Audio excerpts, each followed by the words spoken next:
ఇక మరి ఈయన వెళ్ళాకనే మనం చెప్పుకుంటే ఇంకా బీఆర్ఎస్ ఎమ్మెల్యేగా ఇక ఇంట్లో జ్వరపడ్డాడు, కాంగ్రెస్లోకి వచ్చిండు. మరి కాంగ్రెస్లోకి వచ్చినాక ఏంది ఏం కథ అనేది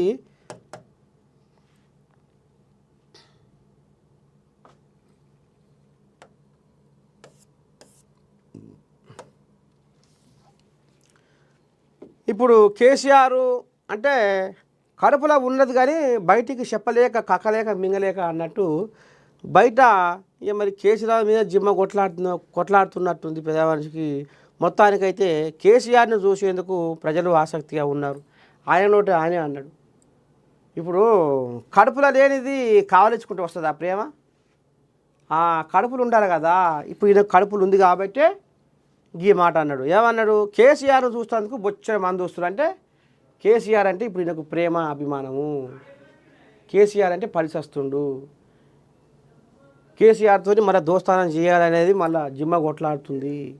అందుకనే ఈ మాట అన్నాడు. ఇంకోటి కూడా మళ్ళీ దీనికి కంచె గచ్చిబౌలి భూములపై స్మితా సబర్వాల్ ఏం పెట్టింది? అవి ఫేకు వీడియోలు, ఫేకు ఆడియోలు, అంత కల్పన చేసిర్రు, అంత సృష్టించిర్రు, అంత ఏఐ తోటి దాన్ని కథగమ్మించిర్రు.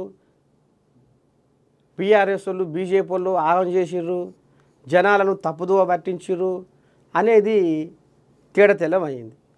ఇక ఏమంటే బీజేపీ కిషన్ రెడ్డి కూడా ట్విట్టర్లో పెట్టిన ఆ ఫేక్ వీడియోలని డిలీట్ చేసిండు.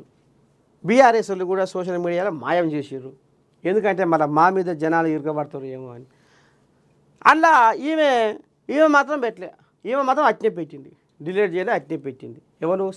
స్మితా సబర్వాల్. అయితే ఇప్పుడు ఈయన ఏమంటుండు, దాన్ని సమర్థిస్తుండు. సోషల్ మీడియాలో పెట్టుట్లా స్మితా సబర్వాల్ ట్వీట్లో తప్పేమీ లేదు.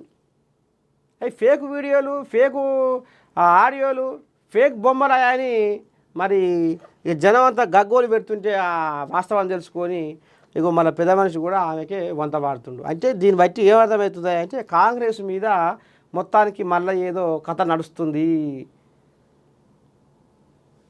కళ్ళెర్ర చేస్తుండు, ఏనో పొసుగుతలేదు, ఏనో ఇముడతలేదు, ఏదో అవుతుంది అనేదా? లేకపోతే కాంగ్రెస్ పార్టీ అంటే ఎవరికి ఇష్టం వచ్చినట్టుగా వాళ్ళు మాట్లాడవచ్చు, ఇలా స్వేచ్ఛ ఉంటుంది, స్వాతంత్ర్యం ఉంటుంది.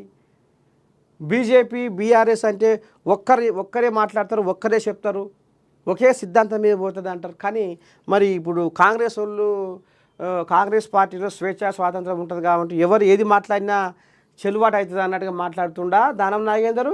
లేకపోతే కేసీరావు మీద ప్రేమ అభిమానం ఉండి మరి నిన్న మొన్న ఈ కేసు గందరగోళం సుప్రీంకోర్టులో పడే మరి ఉన్నది ఉంచుకుంది పోతుందని, లేకపోతే ఏమన్నా అట్లా ఏమన్నా నాలుక తిరిగేస్తున్నా అనేది కూడా ఎక్కడ అర్థం కాని ముచ్చట జరుగుతుంది. కాబట్టి చూద్దాం రేపు ఏం జరగబోతుంది, ఏంది ఏం కథ అనేది ముందు చూద్దాం.